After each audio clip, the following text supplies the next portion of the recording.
Okay, Assalamualaikum warahmatullahi ta'ala wabarakatuh. Apa khabar semua anak-anak Walimah? InsyaAllah hari ini kita akan belajar tajuk baru sempena PKP yang ketiga kali ini. Okay, sebelum ni kita dah belajar pelajaran satu iaitu taharah, pelajaran yang kedua najis, pelajaran yang ketiga istinja. Jadi sekarang ni kita akan belajar pelajaran yang keempat iaitu tajuk wuduk. Okey, wuduk ni antum hari-hari ambil, tapi ada beberapa perkara lagi yang perlu antum faham, apa yang sunat, apa yang wajib, apa yang rukun, supaya wuduk yang antum ambil sempurna. Jadi semasa PKP ni boleh berlatih ambil wuduk dengan sempurna. Okey, kita tengok wuduk. Okey, dalam tajuk wuduk ni ada beberapa unit, iaitu ada 7 unit. Yang pertama, konsep dan pengertian wuduk. Yang kedua, hikmah wuduk. Yang ketiga, syarat-syarat sah wuduk. Yang keempat, rukun wuduk. Yang kelima, sunat-sunat wuduk. Yang keenam, amalan-amalan yang dituntut berwuduk. Dan yang ketujuh, amalan-amalan yang disunatkan berwuduk. Jadi sekarang ni kita tengok yang pertama dulu, iaitu konsep dan pengertian wuduk. Okey. Konsep dan pengertian wuduk ni maksudnya adalah maksud ataupun pengertian apakah itu wuduk. Jadi wuduk ni ialah maksud dia meratakan air mutlak pada anggota badan yang tertentu untuk mengangkat hadas kecil. Jadi wuduk kena guna air mutlak dan meratakan air mutlak tersebut pada anggota badan yang tertentu. Bukan semua anggota badan, bukan seluruh tubuh, tapi ada anggota badan yang tertentu yang kita akan belajar kejap lagi, dan tujuannya adalah untuk mengangkat ataupun menghilangkan, membersihkan hadas kecil. Hadas kecil ini berlaku apabila kita buat sesuatu perkara yang boleh membatalkan wuduk. Contohnya buang air kecil, air besar, ataupun terkentut, ataupun tertidur, dan wuduk kita telah terbatal, maka kita dalam keadaan hadas kecil. Jadi untuk menghilangkan hadas kecil itu perlulah mengambil wuduk. Senang je kan? Tapi kena cara yang betul lah. Okey, dalil berwuduk Kita tengok dalil berwuduk. Okey. Dalil berwuduk dalam Al-Quran, sebagaimana yang Allah telah berfirman dalam Al-Quran, ya ayyuhallazina amanu idza qumtum ila shalah faghsilu wujuhakum wa aydiyakum ilal marafiq wamsahu bi ru'usikum wa arjulakum ilal ka'bain. Maksudnya, wahai orang yang beriman, apabila kamu hendak mengerjakan sembahyang padahal kamu berhadas kecil, maka berwuduklah, iaitu basuhlah muka kamu dan kedua belah tangan kamu meliputi siku, dan sapulah sebahagian daripada kepala kepada kepala kamu, dan basuhlah kedua-dua belah kaki kamu meliputi buku lali. Maksudnya basuh kaki sehingga ke buku lali. Kalau tak sampai buku lali, tak sah. Jadi ini adalah cara yang Allah terangkan dalam surah Al-Ma'idah ayat 6, bahagian anggota wuduk yang perlu kita basuh supaya wuduk kita itu adalah sah. Okey, tengok seterusnya. Okey. Wuduk ni, konsep wuduk ataupun pengertian wuduk. Berwuduk dahulu sebelum mengerjakan solat adalah wajib. Jadi ini adalah hukum. Hukum wuduk adalah wajib. Kalau kita nak solat, kita wajib ambil wuduk. Kalau tak ambil wuduk, maka solat kita tidak akan sah. Jadi kalau ditanya tentang hukum wuduk adalah wajib. Yang kedua, tanpa wuduk, solat kita tidak sah. Kalau kita tidak ambil wuduk, maka solat kita tidak sah. Okey. Yang ketiga, ibadat akan diterima jika wuduk kita sempurna. Ibadat solat kita hanya Allah akan terima jika wuduk kita sempurna. Jadi kalau kita ambil cincai-cincai, tak basuh dengan betul, tak sempurna wuduk kita, maka sia-sialah solat kita. Yang seterusnya adalah solat yang sempurna bermula daripada wuduk yang sempurna. Jadi kalau kita nak cek solat kita sempurna atau tidak, bermula daripada wuduk. Kalau kita dah banyak solat sunat, solat terawih ke, solat apa ke, tapi wuduk tidak sempurna, maka sia-sialah solat kita tidak diterima, solat kita tidak sempurna semata-mata kerana wuduk tidak sempurna. Jadi Imam minta tolong jaga wuduk betul-betul, ambil wuduk betul-betul supaya solat kita diterima. Okey, seterusnya adalah tadi kita tengok konsep dan pengertian kan. Sekarang ni kita tengok hikmah pula. Apa hikmah ataupun kebaikan daripada wuduk ni? Okey, hikmah wuduk. Hikmah wuduk, kebaikan bila kita berwuduk, yang pertama menghilangkan perasaan marah. Tengok tengok marah kan. Marah sangat-sangat. Jadi bila kita dalam keadaan marah, cepat-cepat ambil wuduk, insya-Allah perasaan marah kita akan rasa lebih sejuk. Bila kita ambil wuduk, sejuk je hati kan. Bertengah panas, kita siram dengan air wuduk, insya-Allah lebih sejuk dan hilang perasaan marah tu. Okey, yang kedua mencerdaskan tubuh badan. Insya-Allah dengan kita ambil wuduk, badan lebih sihat, segar kan, dengan air sejuk wuduk. Jadi lebih cergas badan kita. Yang ketiga, hikmah yang ketiga adalah menghapuskan dosa-dosa kecil. Dosa-dosa besar tidak boleh dihapuskan dengan berwuduk. Contohnya berzina, merompak, mencuri, membunuh orang, itu tidak boleh dihapuskan dengan berwuduk. Tapi kalau dosa-dosa kecil, macam kita buat salah, kita berdosa, buat salah ke orang ke, tapi minta maaf, kita berwuduk, ataupun apa-apa saja dosa kecil yang lain selain daripada dosa-dosa besar, maka insya-Allah dosa-dosa kita dihapuskan. Tapi jangan ulang lagi lah. Bila dah bertaubat, tak boleh ulang lah. Nanti Allah tak terima dengan. Okey, menyucikan hati dan anggota badan. Ini hati kita kan. Hati kita bila kita berwuduk, hati lebih bersih, lebih tenang, jauh daripada sifat dengki, marah, iri hati ataupun sifat-sifat mazmumah yang lain. Jadi selalulah ambil wuduk untuk membersihkan hati. Bukan cuci daripada dalam hati tu, daripada air wuduk itu. Bila Allah terima wuduk kita, dengan sendirinya perasaan kita tenang. Okey, anggota wuduk akan bercahaya di hari akhirat. Maksudnya adalah bila kita ambil wuduk, selalu ambil wuduk lah bagi orang yang selalu menjaga wuduk di akhirat nanti, di padang mahsyar nanti, semua dalam keadaan gelap kan, tapi nampak bercahaya. Cahaya itu keluar daripada anggota wuduk kita. Jadi kalau dalam kubur pun dalam keadaan gelap pun, apabila kita selalu jaga wuduk, akan keluar cahaya daripada anggota wuduk kita di akhirat nanti kan. Dalam keadaan gelap gelita, Allah jaga kita, dengan wuduk kita itu keluar cahaya. Berseri-seri kan. Okey, yang ketiga, unit yang ketiga adalah syarat-syarat sah wuduk. Apa itu syarat sah wuduk? Okay, syarat sah wuduk ini ada 5. Yang pertama, Islam. Tidak sah wuduk orang yang bukan Islam. Jadi kalau kita jumpa siapa-siapa yang beragama Buddha ke Kristian ke, kalau dia ambil wuduk lepas tu dia nak solat, maka tak sah wuduk dia. Jadi syarat yang pertama mestilah mengucap 2 kalimah syahadah dan dia adalah orang Islam.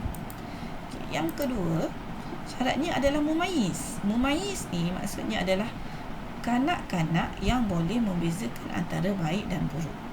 Jadi dia boleh beza kalau dia jumpa najis, dia tak ada pegang najis tersebut, pergi ambil suap dalam mulut ke, tak ada.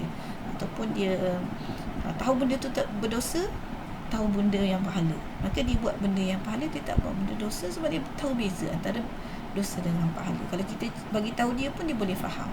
Jadi ini adalah maksud mumayyiz. Jadi kanak-kanak ni kan, dia ada peringkat, dia ada baby, dia ada umur 2-3 tahun, besar sikit kan, toddler. Jadi yang dia lebih menuju ke peringkat remaja. Jadi kanak-kanak yang mumayyiz adalah tengok pada keadaan dia. Kalau dia dah selalunya dalam umur 3 tahun, 4 tahun, dia dah boleh beza antara benda baik dan dengan buruk, maka dia dikira sebagai mumayyiz. Maksudnya kalau dia jumpa benda kotor pun dia tak kutip ambil makan. Kalau besar baby macam ni, jumpa atas lantai semua dia suap, dia tak kira dah bersih ke tak, sebab dia tak boleh beza antara baik dan buruk. Jadi kalau dia boleh beza tu, dah kira mumayyiz. Jadi tengok kan, dia tahu macam mana cara nak solat kan. Bukan hanya ikut, tapi dia tahu, boleh beza. seterusnya kita tengok syarat sah seterusnya adalah menggunakan air mutlak. Jadi kalau tuan tengok ni, ini adalah air mutlak yang kita telah belajar. Jadi selain daripada air mutlak, maka tidak sah wuduk jika guna air selain air mutlak. Contohnya air mutanajis, air mutaghayyir, air musta'mal, air musyammas, itu semua adalah air-air yang tidak boleh digunakan. Hanya air mutlak seperti air hujan, air laut, air sungai, air mata air salji, air embun ataupun air telaga. Ini adalah syarat dia. Jadi selain pada air ini tak boleh. Okey, seterusnya. Syarat seterusnya ialah tidak berhadas besar. Jadi tidak sah wuduk orang yang dalam keadaan hadas besar. Jadi kita tengok apa itu hadas besar. Hadas besar adalah seseorang yang dia keluar darah haid, keluar darah nifas. Nifas ni yang melahirkan anak kan. Orang melahirkan anak dia akan keluar darah nifas, bersetubuh, melakukan hubungan jenis antara lelaki dan perempuan, melahirkan anak ataupun keguguran anak tersebut pun dia berlakunya hadas besar, dan juga keluar air mani bagi lelaki atau perempuan. Okey, jadi bila berlakunya hadas besar ini kena mandi wajib. Kalau tak mandi wajib, nanti wuduk yang diambil tidak akan sah. Okey, itu hadas besar. Seterusnya, tiada penghalang untuk air sampai ke kulit. Pastikan tidak ada benda yang melekat di atas kulit anggota wuduk. Dekat anggota wuduk tu dipastikan tidak ada benda yang menyebabkan air tak boleh sampai, tak terkena air. Contohnya yang ni perempuan, misalnya perempuan lah buat kan, warnakan kuku, tak boleh. Kalau warnakan, dia kena tanggalkan dulu sebelum mengambil wuduk, sebab air tidak sampai di bahagian kuku.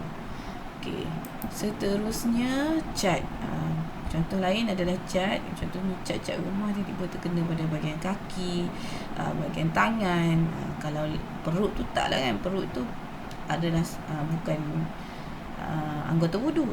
Jadi tempat-tempat yang anggota wuduk, pastikan tidak ada sesuatu yang boleh menghalang, sebab cat ni susah nak tanggal. Begitu juga dakwat.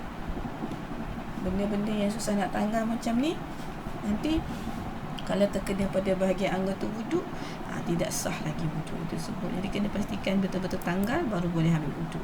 Gam gam gajah, gam yang kuat. Kalau gam kertas biasa tu senang je nak tanggal, tapi kalau gam yang melekat macam ni, melekat pada kulit, kena pastikan gam tersebut antum dah buang, bersihkan daripada kulit, lepas tu baru ambil wuduk. Okey, itu 5 perkara yang menyebabkan yang perlu kita pastikan cukup, barulah sah wuduk tersebut. Okey, faham 5 benda Islam mumayyiz, menggunakan air mutlak, tidak berhadas besar, tiada penghalang untuk air sampai ke kulit. Okey, itu syarat sah wuduk. Sekarang kita tengok rukun wuduk pula. Rukun wuduk. Okey, rukun wuduk, kita ada niat, membasuh muka, yang kedua membasuh muka, yang ketiga membasuh tangan hingga ke siku, 4 menyapu sebahagian kepala, 5 membasuh kedua belah kaki hingga ke buku lali, dan 6 tertib. Okey, ada 6 perkara yang dipanggil sebagai rukun wuduk. Rukun wuduk ni maksudnya perkara yang wajib dilakukan dalam wuduk. Selain daripada 6 perkara ini, yang lain-lain yang antum buat seperti basuh telinga, membasuh keseluruhan bahagian kepala, semua tu itu adalah sunat. Nanti kita akan belajar tentang sunat. Cuma yang ini adalah rukun. Jadi kalau antum tertinggal salah satu daripada 6 perkara ini, maka wuduk tidak sah. Jadi kena pastikan betul-betul cukup yang ni semua. Okey. Yang ni kalau 6 perkara ni, contohnya antum masuk hutan ataupun antum dalam keadaan darurat, tidak ada air, cukup dengan 6 perkara ini dah sah wuduk. Okey, yang pertama kita tengok niat. Okay, niat dia adalah nawaitu raf'al hadasil asghari lillahi ta'ala. Sengaja aku mengangkat hadas kecil semata-mata kerana Allah Ta'ala. Tapi kalau ini rasa panjang sangat, boleh baca nawaitul wudu'a lillahi ta'ala. Sengaja aku berwuduk semata-mata kerana Allah Ta'ala. Boleh pilih nak yang mana-mana, tak ada masalah. Kalau tak ingat sangat, dalam bahasa Melayu pun tak apa. Salah satu daripada dua ni lah niat dia. Okay, wajib niat. Kalau tak niat, nanti tak sah wuduk. Yang kedua, membasuh muka. Membasuh muka ni adalah wajib ataupun rukun, sebahagian daripada rukun wuduk. Kalau kita tak basuh muka, tapi kita basuh telinga je, wuduk itu tidak sah. Okay. Yang basuh muka ni pastikan sampai ke bawah dagu. Daripada kawasan sini, kepala ni, sampai ke bawah dagu. Daripada dahi sampai ke bawah dagu. Pastikan rata. Okey, membasuh tangan hingga ke siku. Yang ketiga, tangan hingga ke siku. Pastikan kita kena pada bahagian siku. Jangan tak kena pada bahagian siku. Ini ke atas je basah, kat bawah tak basah. Maka tidak sah wuduk kita nanti. Jadi hati-hati jangan sampai ke ketiak pula. Basah lencun nanti. Okey, menyapu sebahagian kepala.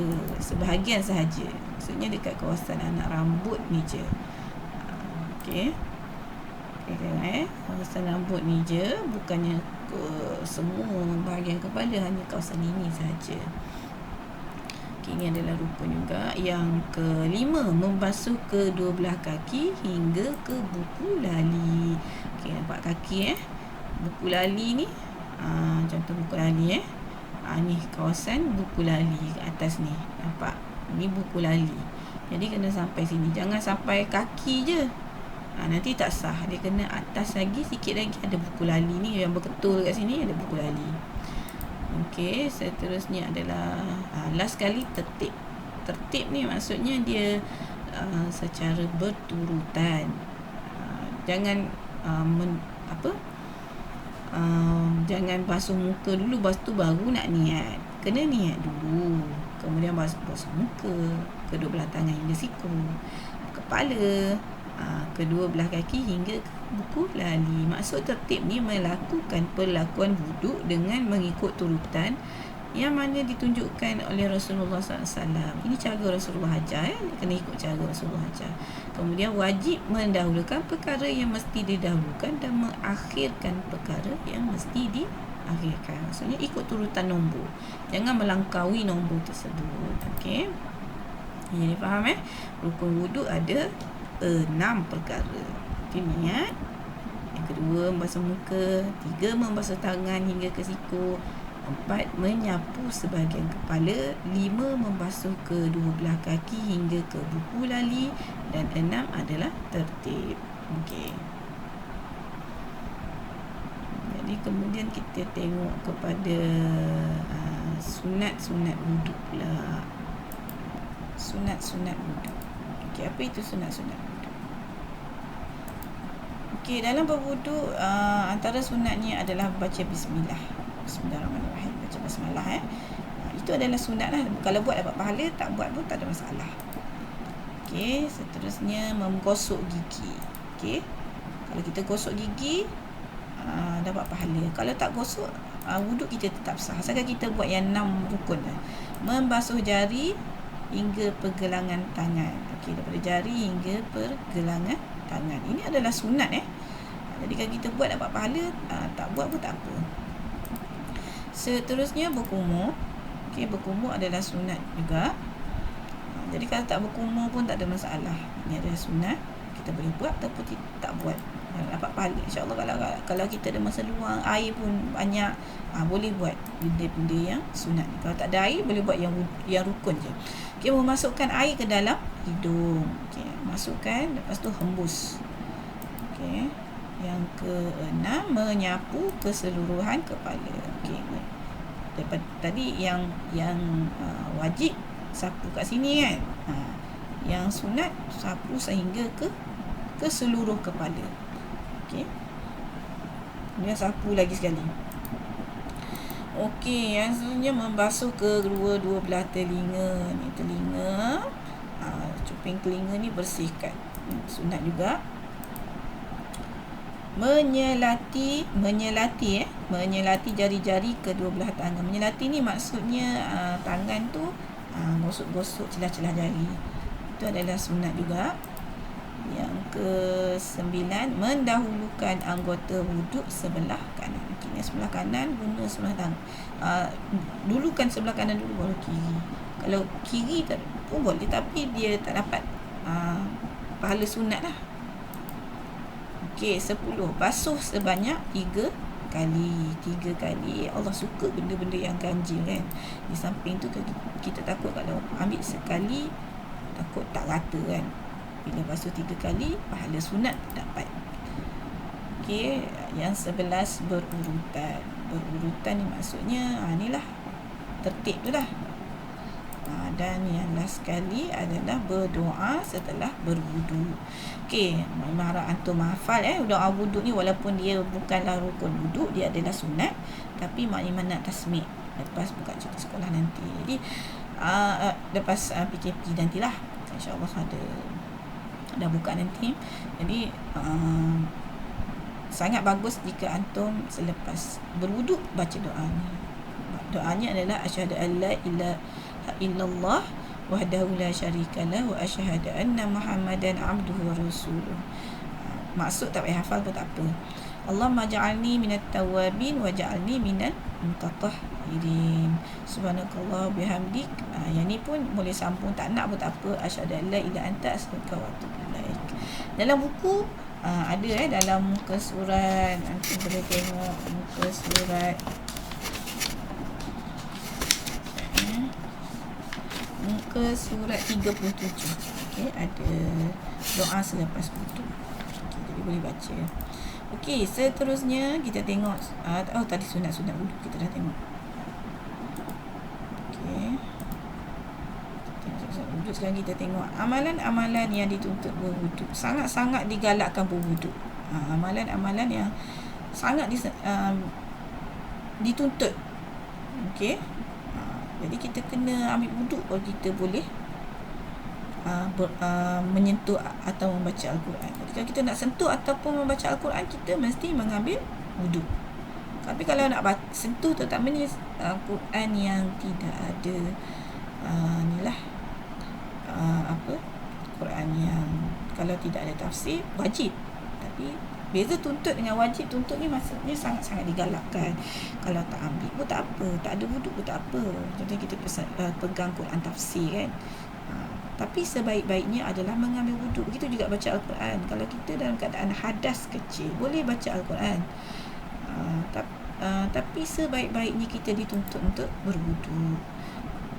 Melakukan tawaf, iaitu mengelilingi Kaabah semasa mengerjakan haji ataupun umrah. Jadi kita ambil wuduk lah. Digalakkan, dituntut berwuduk. Yang ke-7, amalan yang disunatkan. Sunat ni maksudnya dapat pahala lah kan. Yang pertama, berwuduk sebelum tidur. Sebelum kita tidur, sebagaimana Nabi SAW bersabda, jika kamu mendatangi tempat tidurmu, maka wuduklah seperti wuduk untuk solat, lalu berbaringlah pada sisi kanan badanmu. Hadis riwayat Bukhari dan Muslim. Jadi Rasulullah mengajar kita supaya bila kita nak tidur, ambil wuduk. Jadi malam ni kalau nak tidur, ambil wuduk dapat pahala sunat. Okey, seterusnya membaca Al-Quran. Macam Imam sebut tadi, bila kita baca Al-Quran, kita dituntut berwuduk dan ianya adalah sunat untuk berwuduk. Okey, kalau tak ada pun tak apa. Tapi bila kita ada wuduk, ianya dapat pahala. Sebelum melaungkan azan dan iqamat, budak ni azan dan iqamat, disunatkan berwuduk. Kalau tak ada wuduk pun sah. Tapi kalau ambil wuduk, lagi bagus, dapat pahala. Okey, berzikir. Berzikir kalau tidak dalam keadaan berwuduk pun tak apa, boleh berzikir sama ada dengan tasbih ke, dengan jam zikir ke, boleh, tak ada masalah. Tapi kalau lebih baiknya ambil wuduk, nanti dapat pahala. Okey, ingat Okey, ini semua adalah 7 perkara 7 perkara dalam wuduk. 7 perkara, 7 unit wuduk. Okey, sekarang ni Walimah nak antum tengok video sikit. Okey, kita tengok video. Okey, video.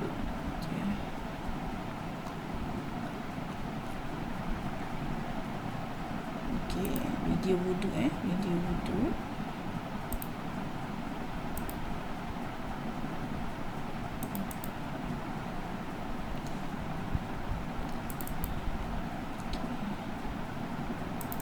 Ini ada Walimah tengok ipin-ipin.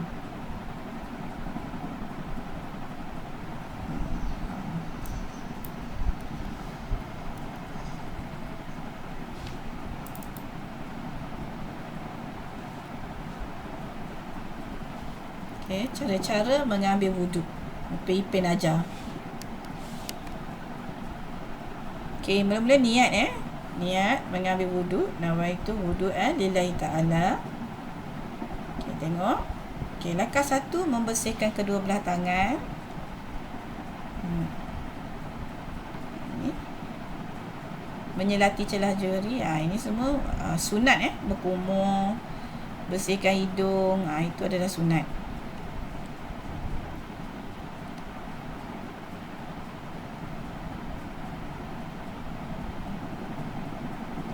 Okay, membasuh muka adalah rukun wuduk, wajib buat.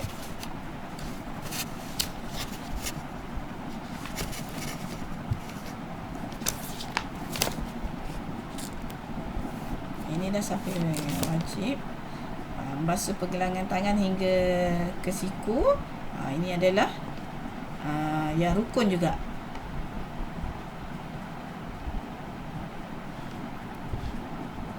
Tengok Upin ambil Okey, menyapu air di kepala juga adalah yang rukun.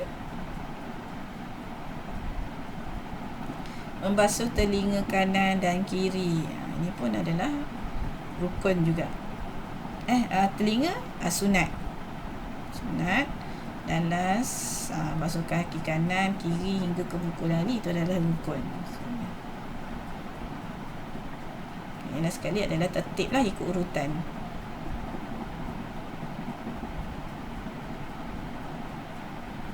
Jadi pastikan jangan membazir air. Dah boleh solat. Bila dah sempurna wuduk, maka dah boleh solat. Tapi kita tak boleh solat dekat masjid lah, sebab sekarang ni waktu PKP kan, kena tahan dengan polis pula nanti. Okey, jadi itu saja daripada Mak Azimah. Jadi semoga nanti selepas PKP kita dapat bertemu kembali, panjang umur, murah rezeki kan. Jadi jalanilah ibadat puasa dengan sebaiknya. Jangan lupa solat tarawih, baca Al-Quran dan sebagainya. InsyaAllah kita doa sama-sama semoga PKP ni cepat berakhir. Assalamualaikum warahmatullahi wabarakatuh.